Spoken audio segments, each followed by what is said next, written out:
Lionel Messi অনন্য অর্জন করলেন আরেকটি। এবার যুক্তরাষ্ট্র তাকে সর্বোচ্চ খেতাব দিল। মেসিকে রাষ্ট্রপতি পদক দিচ্ছে যুক্তরাষ্ট্র।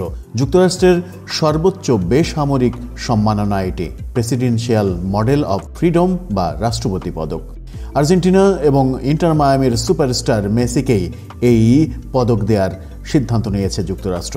রাজনীতি, মানবাধিকার, ক্রীড়াঙ্গন, বিজ্ঞান, বিনোদন ও বিভিন্ন বিষয়ে প্রসারে কাজ করা ব্যক্তিদের এই পুরস্কার দেওয়া হয়। এবার ১৯ জন পাচ্ছেন এই রাষ্ট্রপতি পদক। এর মাঝে ক্রীড়া বিভাগে কাতার বিশ্বকাপ এবং পরপর ২ কোপা আমেরিকা জয়ী মেসি পাচ্ছেন এই পুরস্কার। মেসি ছাড়াও যুক্তরাষ্ট্রের সবচেয়ে জনপ্রিয় খেলা বাস্কেটবলের ৬৫ বছর বয়সী সাবেক তারকা ম্যাজিক জনসন এই পুরস্কার পাচ্ছেন। তিনি ৫ বারের বাস্কেটবলের লিগ টুর্নামেন্ট NBL জিতেছেন।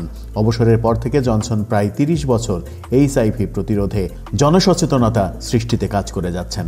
মেসি ২০২৩ সালের জুনে PSG থেকে ইন্টার মায়ামিতে যোগ দিয়েছেন। এরপর থেকে যুক্তরাষ্ট্রের ফুটবলে গুরুত্বপূর্ণ পরিবর্তন এনেছেন তিনি। তবে মেসিকে পদক দেওয়া হচ্ছে শিশু স্বাস্থ্য ও শিক্ষা সম্প্রসারণে লিওনেল মেসি ফাউন্ডেশন ও ইউনিসেফের মাধ্যমে কাজ করার জন্য।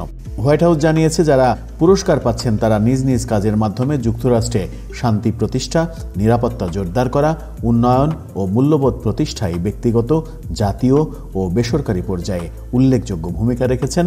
মেসি তার অনন্য অবদানের জন্য এই পুরস্কারে ভূষিত হচ্ছেন এবার।